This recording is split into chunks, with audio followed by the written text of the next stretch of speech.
Class 7 science lesson 3 fibre to fabric. ठीक है, इस चैप्टर में हम देखेंगे कपड़ों के बारे में। ठीक है, फैब्रिक मतलब होता है कपड़ा।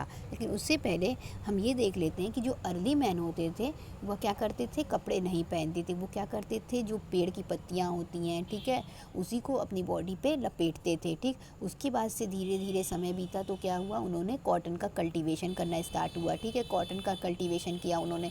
फिर उसके बाद वो क्या करने लगे, उस कॉटन को अपने शरीर पे लपेटने लगे। तब भी उन्हें कपड़े बनाने की तरीका नहीं पता था। ठीक है, फिर धीरे धीरे क्या हुआ, उन्होंने सिलाई सीखा। फिर सिलाई सीखने के बाद क्या हो गया, वह तरह तरह के कपड़े बनाने लगे। जैसे कि आज हम तरह तरह के कपड़े देखते हैं, शर्ट, ट्राउज़र, सूट, ठीक है, पैंट, तरह तरह के कपड़े देखते हैं।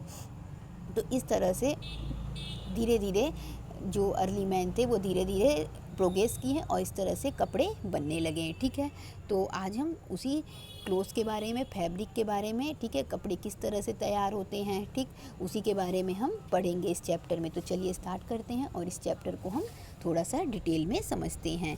In class 6 you have learned about some fibres obtain from plant.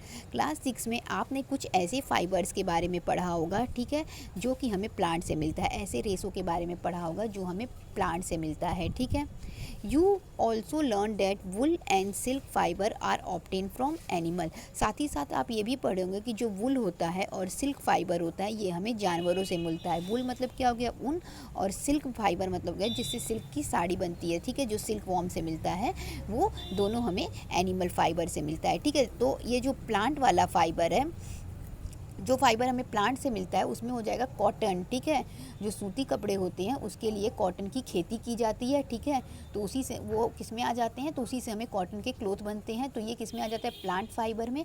और जो जानवर से मिलने वाले कपड़े होते हैं, जो जानवर से मिलने वाले रेसे होते हैं जिनसे कपड़ा बनाया जाता है, वो आ जाता है एनिमल फाइबर में। ठीक है, तो वुल और सिल्क दोनों किससे मिलता है, हमें जानवरों के थ्रू मिलता है, इसलिए ये एनिमल फाइबर है। ठीक, आगे देखिए, wool is obtain from fleece hair of the sheep और याक।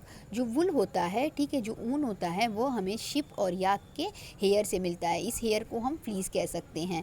Silk fibre comes from the cocoon of silk moth. और जो सिल्क फाइबर होता है, जो सिल्क का रेशा होता है, वो हमें सिल्क के कीड़े के कुकून से मिलता है। जब ये सिल्क का कीड़ा क्या करता है, जब ये रिप्रोडक्शन कर रहा होता है, ठीक है, मतलब कह सकते हैं जब ये अपनी लाइफ साइकिल कन्वर्ट कर रहा होता है, ठीक, तो उस समय क्या होता है कि वह अपने चारों ओर इस तरह से एक कुकून तैयार कर लेता है अपने चारों तरफ। ठीक है, इसी का इस्तेमाल किया जाता है सिल्क के रेशों के रूप में। ठीक है, और फिर इसी को जब हम इकट्ठा करते हैं तो यार्न बनता है। ठीक है, ये थ्रेड की तरह पतला पतला होता है, इसी रेशे से हम सिल्क बनाते हैं।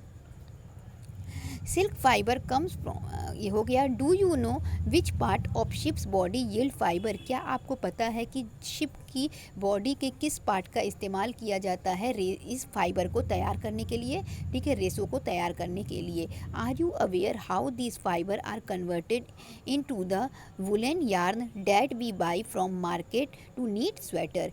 क्या आप इस बात की जानकारी रखते हैं कि इन फाइबर्स को किस तरीके से वुलन यार यानी कि कपड़े, जो वुलन धागा होता है, जो ऊन होता है, उसमें किस तरह से कन्वर्ट किया जाता है, जिसका हम मार्केट से परचेस करते हैं, ख़रीदते हैं स्वेटर को बुनने के लिए। ठीक है, do you have any idea how silk fibre are made into silk. क्या आपको कोई आइडिया है कि जो सिल्क का रेशा होता है उससे किस तरीके से सिल्क का धागा बनाया जाता है और फिर उसकी साड़ी बनती है। In this chapter we shall try to find answer of this question. इस चैप्टर में हम इसी कुछ क्वेश्चन का आंसर फाइंड आउट करेंगे, जिसमें दिया है, ठीक है, एनिमल फाइबर। एनिमल फाइबर में क्या हो गया, वुल और सिल्क हो गया, यानी एनिमल से मिलने वाले जो फाइबर होते हैं उसे हम एनिमल फाइबर कहते हैं। तो और एनिमल से मिलने वाले फाइबर कौन कौन से हो जाएंगे, वुल और सिल्क। ठीक है, ऊन और सिल्क ये दोनों क्या हैं, एनिमल से मिलने वाले फाइबर हैं।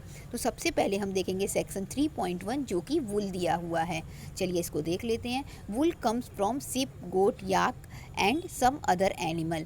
वुल जो होता है वो sheep, goat, yak and some other animal, किसी और अन्य जानवरों के, और अन्य जानवर जो होते हैं उनसे मिलता है। ठीक है, जो वुल होता है, ऊन होता है, वो हमें शीप, गोट, याक और भी कुछ जानवर जो होते हैं हेयर वाले जानवर, उनसे मिलता है। ठीक है, वुल उनके बाल से तैयार किया जाता है। Wool yielding animal bear hair on their body, यानी जो वुल होता है वह जो वुल होता है वो हमें जो मिलता है वो इन सभी जानवर जिनके शरीर पे बाल होता है उन्हीं से हमें प्राप्त होता है।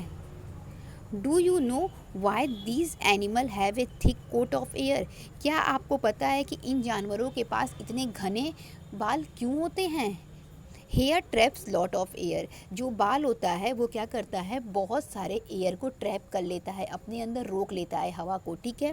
Air is a poor conductor of heat, साथ ही साथ जो एयर होता है वह हीट का पुअर कंडक्टर होता है, यानी जो हीट होता है वह एयर से पास नहीं कर पाएगा, ठीक है। इसके बारे में अभी जब हम चैप्टर 4 पढ़ेंगे तो इसके बारे में हम डिटेल में पढ़ेंगे, ठीक है। तो अभी आप फिर बस इतना ही जानिए कि जो एयर होता है वो पुअर कंडक्टर होता है, पुअर कंडक्टर होने की वजह से ये हीट पास नहीं कर पाएगा, हीट का पुअर कंडक्टर होता है, इसलिए एयर से हीट पास नहीं कर पाएगा। ये गुड कंडक्टर होता तो हीट पास कर जाती, लेकिन पुअर कंडक्टर होने की वजह से एयर जो होता है वो पुअर कंडक्टर होगा, इसलिए हीट पास नहीं कर पाएगी एयर की वजह से। तो इसलिए देखिए क्या होता है, so here keeps these animal warm, तो हेयर की वजह से क्या होता है कि ये जानवर गर्म रहते हैं, ठीक है। और ये हेयर जो क्या करता है वो कई सारे एयर को रोक लेता है, जब ये एयर को रोक लेगा तो क्या होगा, एयर जो होता है वो पुअर कंडक्टर हो गया हीट का, यानी हीट उससे पास नहीं कर पाएगी। हीट अगर पास नहीं करेगी उनकी बॉडी से तो उनकी बॉडी कैसी रहेगी, गर्म रहेगी। वूल is derived from these hairy fibres, और वुल जो होता है, ऊन जो होता है इसी हेयरी फाइबर से, जो इनके शरीर पे हेयर होते हैं, ठीक है, हेयर वाले जो रेसे होते हैं, ठीक है, जो इनके शरीर पे बाल होते हैं, ऊन इन्हीं जानवरों के बाल से तैयार किया जाता है, ठीक है। इसके बाद एक्टिविटी 3.1 आएगा जिसे हम अपनी अगली वीडियो में देखेंगे। तो आज के लिए बस इतना ही। Thank you so much.